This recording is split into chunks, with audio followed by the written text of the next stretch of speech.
আসসালামু আলাইকুম। মুসলমান ভাইদের জন্য সালাম, হিন্দু দাদাদের জন্য নমস্কার, অন্যান্য জাতিদের জন্য আন্তরিক ভালোবাসা বাচ্চা রইল। আজকে আপনাদের মাঝে জিন ভূত বোতলে বন্দি করে রাখা, আপনি কতদিন রাখবেন না করবেন সেটা আপনার ব্যক্তিগত ব্যাপার। এই ভিডিওটি আপনাদের মাঝে উন্মুক্ত করতেছি, এটা আপনাদের নিজ দায়িত্ব করতে হবে। আমি বা আমার চ্যানেল কোনো ক্ষয়ক্ষতি হলে দায়ী হব না। তো কারণ দিয়ে অনেকে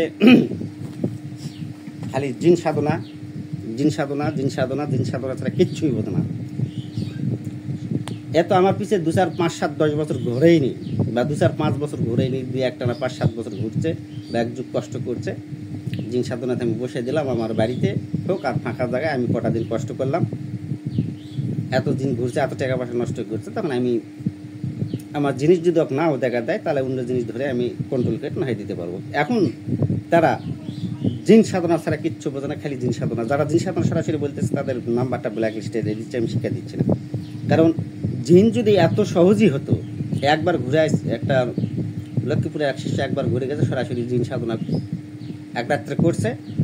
আশপাশ বাড়িঘর ধারণ ধরুন মাছ ধরে এটা বাড়ি শব্দ হচ্ছে চতুর্দিকে, কিন্তু সামনে এসে দেখা করে কথা বলেনি। 108 বার জব করছে। মন্ত্র দিয়ে কতবার জব করতে হবে আমি তো এটা ভাঙে বলিনি, আর আমার তো অনুমতি নিয়ে তো বসে নেই।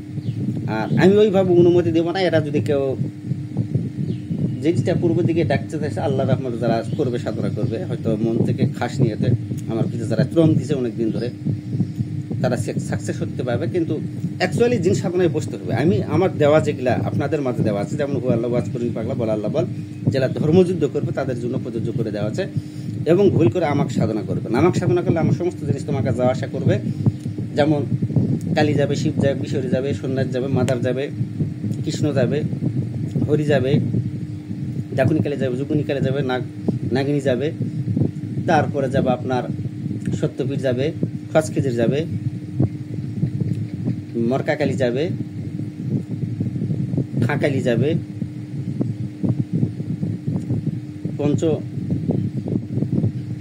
পঞ্চমী যাবে। এগুলা জিনিস গেলে সহ্য করতে পারবো না, ওই ভারসাম্য রাখতে পারবো না।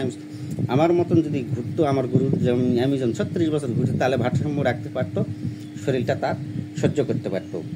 কারণ দিয়ে সোজাই জিন সাধনা ছাড়া কিছুই বুঝতেছে না আজকাল শিষ্য সাবধার কি বলবো।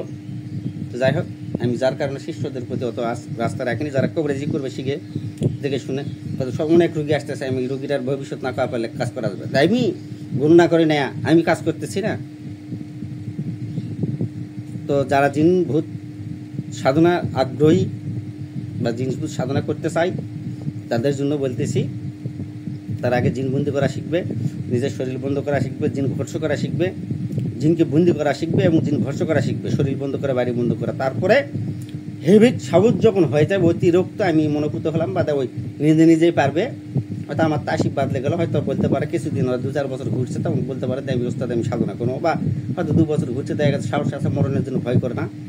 এই সিস্টেমে কতগুলো শিষ্য সাবুত আছে, বললেই কি আর বাঁচলেই কি, তাদেরকে বৌসল নাই, এই দুনিয়া নাই, ওই দুনিয়া নেই, তারা করলে করতে পারে। যেমন বসন্ত পুরা একদম ওটার দেওয়া আছে, গোপাল দেবনাথ, কিন্তু এরা করতেছে না। তো ভারতের গোপাল দেবনাথ, গুরু বকুল গোপাল দেবনাথ, এই চ্যানেলটা আপনারা সাবস্ক্রাইব করবেন। কবিরাজ গোপাল দেবনাথ, যে সার্চ দিবেন অবশ্যই আসে যাবে। ভারতের প্রধান দায়িত্ব দেওয়া আছে ওনাকে। তো যাই হোক, জিন ভূত বোতলে বন্দি করবেন কীভাবে? একটা জবা ফুল রোগীর হাতে দিবেন, আর একটা এই বোতলের মধ্যে ঢুকাই দিবেন। যার পর 11 বার পাঠ করে 11টি ফুক দিলে এই বোতলের মধ্যে ঢুকে যাবে, বা সর্বোচ্চ 21 বার পাঠ করে 21টি ফুক দিবে। জবা ফুলটি ওই 11 বার পাঠ করে 11টি ফুক দিয়ে বোতলের মধ্যে দিবেন, আর রুগীর হাতও একটা দিবেন, আগেই দিয়ে দিবেন। আর বোতল 11 বার পাঠ করে 11টি ফুক দিয়ে বোতলের মধ্যে দিবেন। তারপরে ওই রুগী সহ বোতলে ফুক দিবেন। বোতলটার ভিতরে ঢুকে যখন যাবে, তখন ধোঁয়া উঠবে, তখন সিপিটা আটকে দিবেন। সিপিটা আটকে দেওয়ার পর এমন জাত উঠবেন এই বোতলটা তার কোনো তুলতে না পারে। কাঁচের বোতল, প্লাস্টিকের বোতল হলে হবে না, কাঁচের বোতল লাগবে। আগের ফকটি ফাঁকা কবরাজি সমস্ত কিছু কাঁচের বোতল। অন্য ফকিরেরা দেখো, আগে যারা ঘুরছে, যারা জানাশোনা, কাঁচের বোতল সার করা থাকতো। আমার বাড়িতে 5টা কাঁচের বোতল পোতা আছে।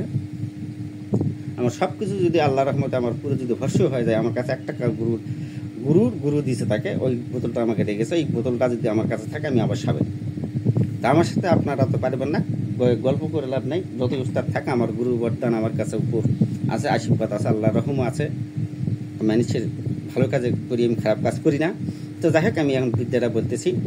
ইন্দ্রের বিদ্যা ধরি কৌশল্যা দিল পাও, আকাশ পাতাল ত্রিভুবন দেব দেবী এই বোতলের মধ্যে প্রবেশ করি।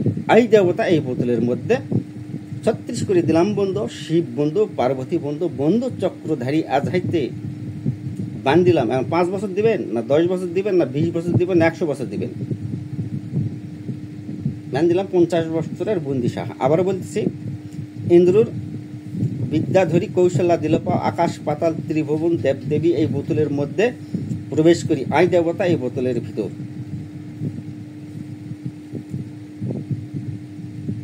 48 কোটি দিলাম বন্ধু, শিব বন্ধু, পার্বতী বন্ধু, বন্ধু চক্রধারী আজ হইতে বান্ধিলাম 5 বছরের বন্দি সাহা। 5 বছরের কথা না। আবার বলতেছি,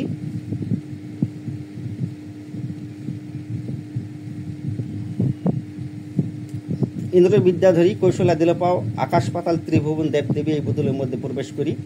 আই দেবতা বোতলের মধ্যে 36 কোটি দিলাম বন্ধু, শিব বন্ধু, পার্বতী বন্ধু, চক্রধারী আজ হইতে বান্ধিলাম 5 বছরের বন্দি সাহা। এবার সুন্দরকে বলে দিচ্ছি, ইন্দ্রের বিদ্যাধরী কৌশল্যা দিল পাও, আকাশ পাতাল ত্রিভুবন দেব দেবী এই বোতলের মধ্যে প্রবেশ করি। আই দেবতা এই বোতলের ভিতর 36 কোটি দিলাম বন্দি, শিব বন্ধু, পার্বতী বন্ধু, বন্ধু চক্রধারী আজ হইতে বান্ধিলাম 5 বছরের বন্দি সাহা। এখানে খাতায় উল্লেখ করা আছে 84 কোটি দিলাম বন্দি। মানে এখানে খাতাটা সুযোগ একা একাই কাজ করতে না পারে। এই জন্য আমার ভিডিওটি ভালো লাগলে আপনারা সাবস্ক্রাইব করবেন, কমেন্ট করবেন, লাইক করবেন, শেয়ার করবেন। আল্লাহ হাফেজ।